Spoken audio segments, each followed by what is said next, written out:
Assalamualaikum warahmatullahi wabarakatuh. Salam sejahtera untuk kita semua. Hari ini saya Naul Usama sebagai moderator dari kelompok 5 kelas praktikum PK1 pada mata kuliah Manajemen Keuangan Perusahaan Agribisnis akan mempresentasikan terkait analisis pengelolaan modal kerja pada PT Agrojaya Sentosa dalam meningkatkan likuiditas dan efisiensi operasional. Sebelumnya perkenalkan, saya Naul Usama dan tim saya yaitu ada Siti Rofidah, Flora Gracia, Muhammad Azami Busro, dan Randy Nathaniel Ginting yang akan membersamai kalian pada kali ini. Yang pertama itu adalah latar belakang. Jadi, pengelolaan modal kerja yang efektif itu sangat krusial bagi PT Agrojaya Sentosa. Karena dengan mengelola modal kerja yang efektif itu dapat menjaga keseimbangan likuiditas di tengah peningkatan permintaan sebesar 15%. Namun, inefisiensi pada manajemen piutang, persediaan, dan kas menuntut adanya analisis rasio keuangan segera guna menentukan strategi efisiensi modal kerja yang tepat. Baik, selanjutnya di sini kita akan masuk ke dalam analisis kas, piutang, serta persediaan. Masuk ke analisis kas, yang pertama kita lihat, posisi kas kita ini ada di angka 350 juta rupiah, yang dimana ini juga menjadi masalah bagi perusahaan ini, karena saldo ini tergolong amat sangat rendah jika dibandingkan dengan kewajiban jangka pendek kita yang itu mencapai 1,2 miliar. Nah, dampaknya itu apa sih? Dampaknya ini kita dapat menghadapi resiko technical insolvency, yang dimana perusahaan ini bisa dalam kondisi bahaya karena sewaktu-waktu mungkin saja perusahaannya tidak akan sanggup membayar kewajiban jangka pendek yang akan jatuh tempo segera. Selanjutnya kita masuk ke analisis piutang dari PT Agrojaya Sentosa. Piutang kita ini sudah mencapai 500 juta rupiah, yang dimana ini tuh menggambarkan bahwa adanya kebijakan kredit yang terlonggar sehingga kita ini sulit untuk melakukan penagihan tepat waktu. Akibatnya pada perusahaan itu siklus konversi kas kita juga menjadi melambat, penjualan mungkin kelihatan naik di atas kertas tapi sebenarnya itu cuman pertumbuhan penjualan semu karena duitnya juga belum benar-benar masuk ke dalam kantong kas kita itu sendiri. Selanjutnya ada analisis persediaan. Jadi, total persediaan yang ada di PT Agrojaya Sentosa ini yaitu 650 juta rupiah. Yang dimana ini dapat menyebabkan masalah utama seperti overstocking atau penumpukan stok. Karena dengan angka sebesar itu, maka perusahaan harus menyimpan banyak sekali stok. Dan dapat menyebabkan modal di perusahaan ini mati. Dan dampaknya bagi perusahaan jika perusahaan itu overstocking, yaitu biaya penyimpanannya yang tinggi, karena kan dia harus menyimpan banyak sekali singkong, jadi dia harus mengeluarkan uang yang lebih besar untuk biaya penyimpanan dan risiko barang yang rusak, karena barang yang disimpan itu berupa bahan agribisnis yang dimana itu dapat mudah rusak jika tidak langsung ditangani seperti itu. Berikutnya, saya akan membahas tentang rasio likuiditas.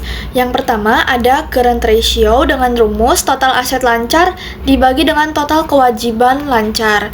Nah, di PT Agrojaya Sentosa ini, aktiva lancarnya senilai 1,5 miliar rupiah, sedangkan utang lancarnya 1,2 miliar rupiah.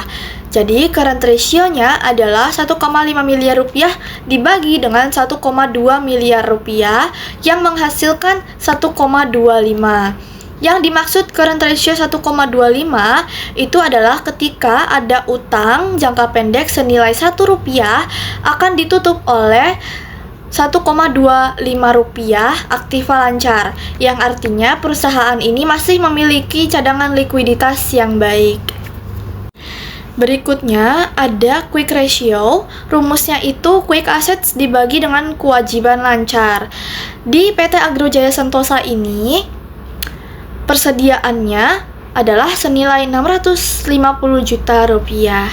Jadi, quick ratio-nya ini, yang pertama kita kurangi terlebih dahulu aktiva lancarnya dengan persediaannya, yaitu 1,5 miliar rupiah dikurang dengan 650 miliar rupiah, yaitu akan menghasilkan 850 juta rupiah. Lalu dibagi dengan utang lancarnya, yaitu senilai 1,2 miliar rupiah yang tadi sudah disebutkan, dan akan menghasilkan 0,71. Yang dimaksud dengan quick ratio 0,71 yaitu adalah perusahaan hanya bisa menutup 71% utang jangka pendek tanpa persediaan. yaitu menandakan likuiditasnya sebenarnya masih rendah karena sebagian besar aset lancar tertahan di persediaan. Di poin terakhir rasio likuiditas itu ada net working capital dengan rumus aset lancar dikurangi dengan kewajiban lancar. Di PT Agrojaya Sentosa seperti yang kita tahu, aset lancarnya itu senilai 1,5 miliar rupiah, sedangkan kewajiban lancarnya itu senilai 1,2 miliar rupiah, yang jika dikurangi akan menghasilkan 300 juta rupiah. Dari sini kita tahu bahwa modal kerja bersih senilai 300 juta rupiah ini menunjukkan perusahaan masih memiliki sisa aktiva lancar untuk operasional atau investasi jangka pendek. Nah, selanjutnya strategi efisiensi modal kerja. Nah, ini terbagi menjadi dua, yaitu ada jangka pendek dan jangka panjang. Untuk jangka pendek sendiri, yang pertama, mempercepat penagihan piutang melalui pemantauan rutin dan komunikasi dengan pelanggan. Yang kedua, memberikan diskon pembayaran lebih awal untuk mempercepat arus kas. Yang ketiga, mengendalikan jumlah persediaan agar tidak terjadi penumpukan barang di gudang.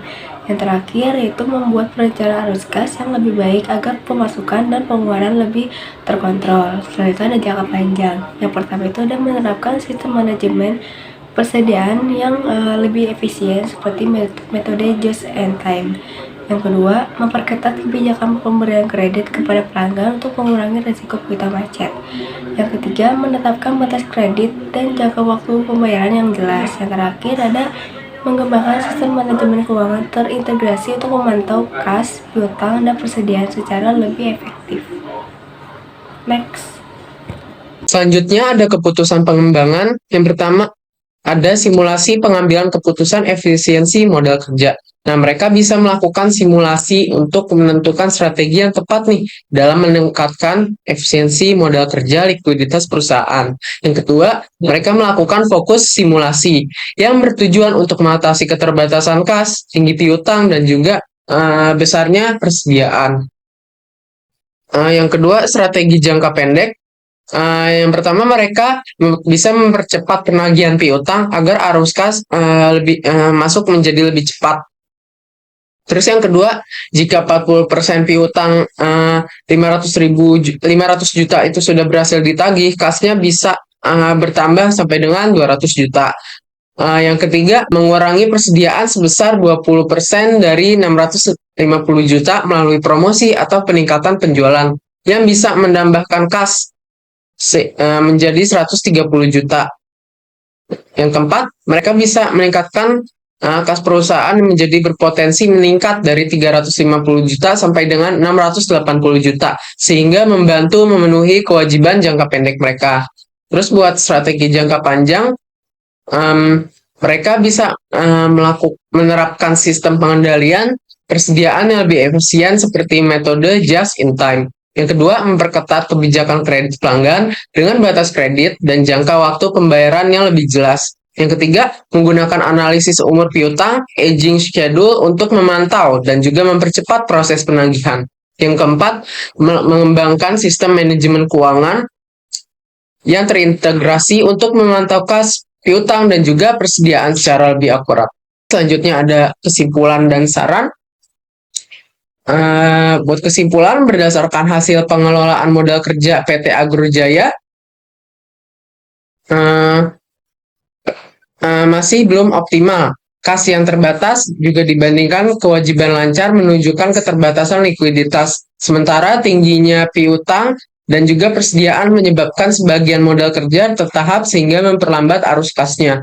Dan juga hasil perhitungan menunjukkan current ratio-nya sebesar 1,25 yang menunjukkan bahwa perusahaan masih mampu memenuhi kewajiban jangka pendek mereka. Namun, quick ratio sebesar 0,71 yang menunjukkan likuiditas perusahaan relatif rendah tanpa persediaan. Oleh karena itu, perusahaan perlu meningkatkan efisiensi dan juga percepatan penagihan piutang mereka dan juga pengendalian persediaan ini agar kondisi keuangan lebih teroperasional dan juga perusahaan menjadi lebih baik lagi. Baik, selanjutnya ada saran. Yang pertama, mereka bisa meningkatkan penagihan piutang dengan pemantauan rutin dan juga percepatan proses penagihan.